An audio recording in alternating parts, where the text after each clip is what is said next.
and welcome to the Birds in Winter series.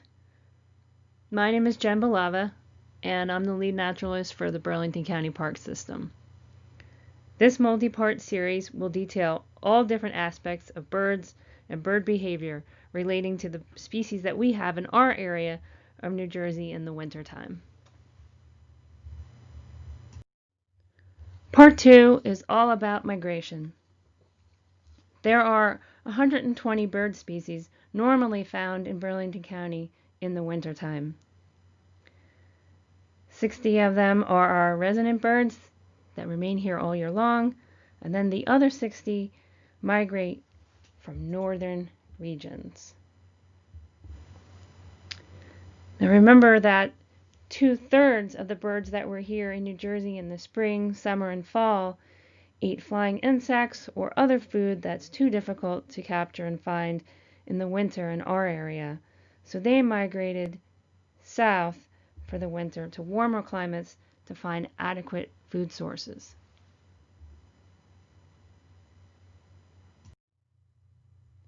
Just to review, there are 4 major strategies that animals may undergo in the wintertime to conserve energy and resources. Obviously, many of our animals remain active, like many of our mammals such as deer, rabbits, mice, and squirrels. Migration is defined as temporary movement to a location with suitable food sources and climate. This is the strategy that so many of our birds use, as well as certain species of butterflies, like monarchs, and even a few species of dragonflies. Many cold-blooded animals, like frogs, turtles, and snakes, hibernate through the winter. And some animals, like bears, raccoons, and skunks, undergo a lesser degree of hibernation known as torpor. In the last segment, I talked about how some small songbirds undergo torpor at night to conserve energy when their body processes are slowed down. So for the remainder of the presentation, I'll obviously be talking about migration as the main strategy of birds in winter.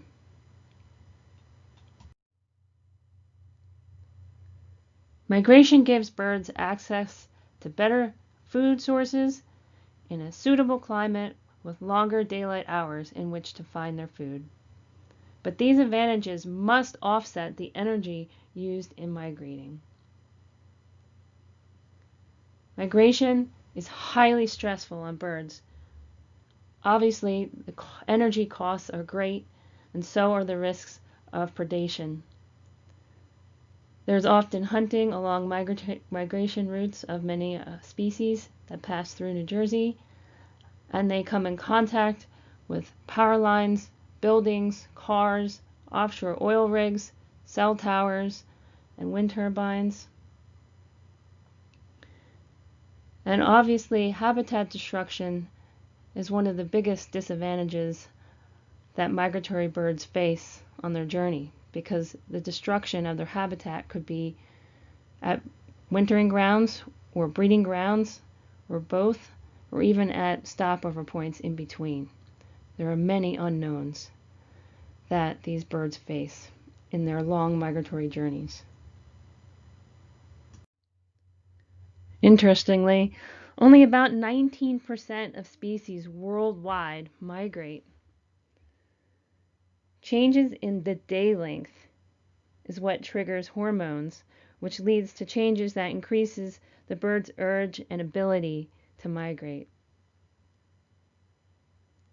In some species, the males, females, and immatures may winter in different places or take a different route. While most species in our area have a sort of north to south migratory route, some species do have a kind of a west to east or east to west route. The blackpoll warbler, which we'll see in just a few minutes, travels from the western side of Canada all the way across to the east coast, which is very much from west to east, and then continues south. And cedar waxwings are some birds that also have an east to west or west to east pattern, One tag bird went from Ontario to Oregon, and another from Iowa to British Columbia, all in search of fruit. Most of our songbirds migrate at nighttime. There's less turbulent air at that time of the day. There's obviously cooler temperatures, so they're losing less water to panting. There's fewer predators at night that the birds have to worry about, and there's stars visible for navigation. They can then spend the daytime feeding to refuel their energy loss.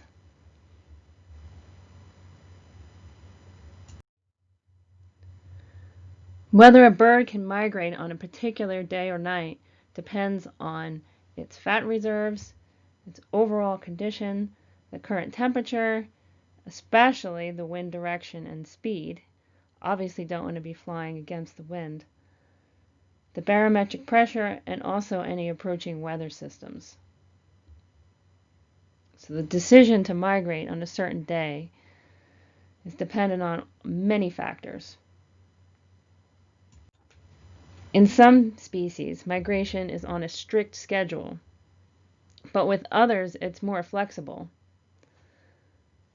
Some can speed up or slow down or even reverse direction based on current weather conditions and also food supply.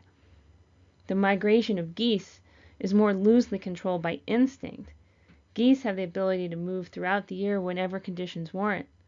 If there's plenty of food and mild weather, they'll stay here. But if there's not enough food or a severe snowstorm hits, then they will move further south. Some species are highly nomadic, breeding when and where conditions are good, and then wandering elsewhere when that food source fails.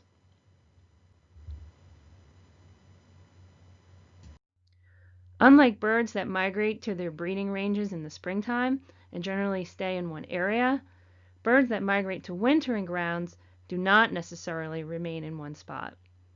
This is particularly true with certain birds like waterfowl and gulls that move around from place to place, especially if water bodies freeze. Also, many species of migratory birds spend a lot of time at staging areas to refuel before continuing on their migrations. And since some birds use the same route year after year, the stopover locations may be the same as well. And so in some cases, New Jersey is simply a stopover point for migratory birds and not their wintering grounds.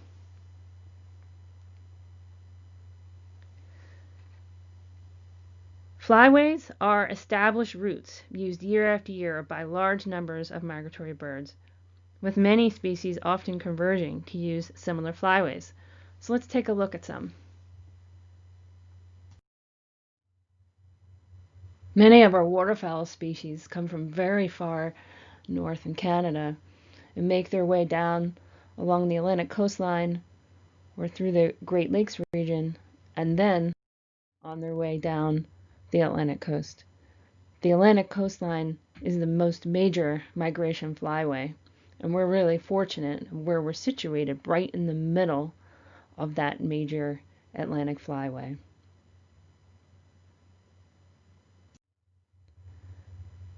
Due to the energy that raptors need to migrate long distances, they can't get sufficient lift over open ocean, so they like to cross over narrow corridors of land. And this map just shows typical migration routes of raptors. Let's look at some of the long-distance migratory champions. Little tiny black-poll warbler is a songbird that's found in western Canada and migrates an incredible distance from Alaska and British Columbia all the way to South America as far as Brazil and back every year, which is more than 7,000 miles each way, including 2,500 miles nonstop over the ocean.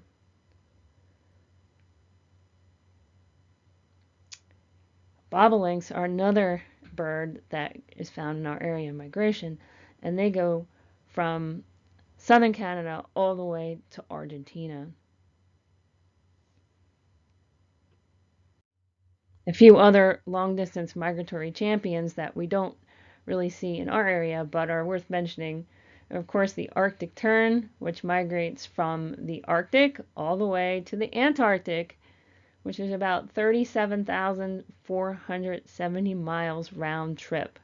And you can see the map and their migratory route here.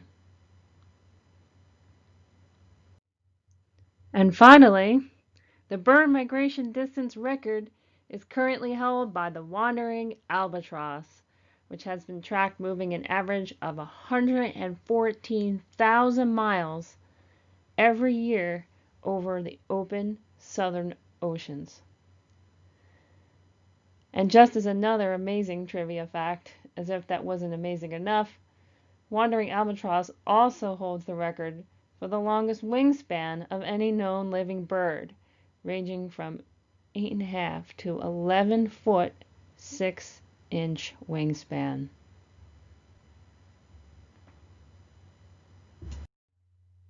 The ability of a bird to find their way to a precise location on the earth after a long journey is one of the most fascinating aspects of the natural world.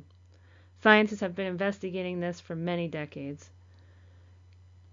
Birds are able to sense the Earth's magnetic field in a couple different ways, one of which involves cells in the layers of their bill that contain magnetite. The strength of the Earth's magnetic field greatly varies depending on where you are on the Earth, so with experience, birds can gather potentially a lot of information from the strength of the Earth's magnetic field that they encounter. Birds also have a compass-like ability to detect direction in the Earth's magnetic field. Birds that migrate during the day use the position of the sun in the sky as an indicator of direction, and birds that migrate at night use cues from the stars to orient. And some birds even have the ability to detect sound at very low frequencies, far out of the range of human hearing. At such extremely long wavelengths, these sounds can travel enormous distances, potentially giving birds information about the direction of a distant shore or a mountain range or even the approach of a distant storm. There are several kinds of small songbirds that live in the boreal forest of Canada in most winters, but the seed production of the conifer trees is closely tied to the birds' life cycles. The trees produce few seeds for several years, and then produce so many seeds in one year that the birds could never eat them all. With such abundant crops of food, more birds survive the winter and raise more young, which increases the population. The following year, when the trees produce very few seeds, the birds move further south in search of food. These unpredictable migrations are called eruptions. We actually are experiencing an eruption of the birds you see on the screen, the red crossbills, the common redpolls, pine siskins, and red-breasted nuthatch.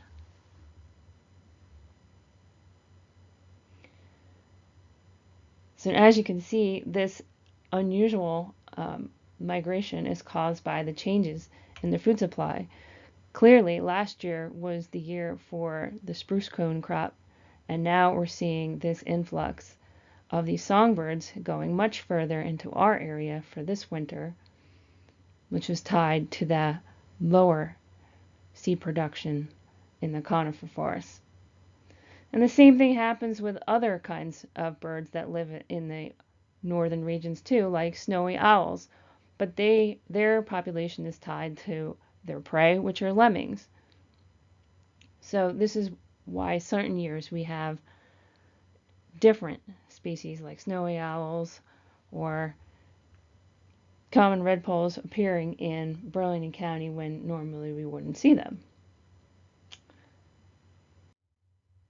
And this graph just shows how the top shows the spruce cone production, and it's basically mirrored by the red crossbill numbers. They're pretty much exactly the same. So it all depends on that cone crop.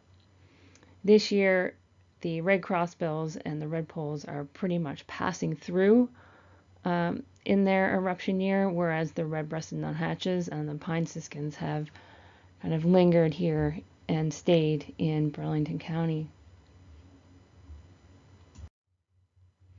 And so I hope you learned a little bit more about migration itself. Remember that in Burlington County, we have around 120 species that can be found in the winter. Half of them are resident birds, and the other half are those that came from the north. And those migratory birds include 3 species of hawks and 1 woodpecker, the yellow-bellied sapsucker, 11 songbirds, mostly sparrows and finches, but also the red-breasted nuthatch and winter wren. And then the biggest change is that of waterfowl and waterbirds. Such an enormous difference that it's the topic of our next Birds in Winter series. So I hope you join me next time for part 3 on waterbirds. Thanks for watching.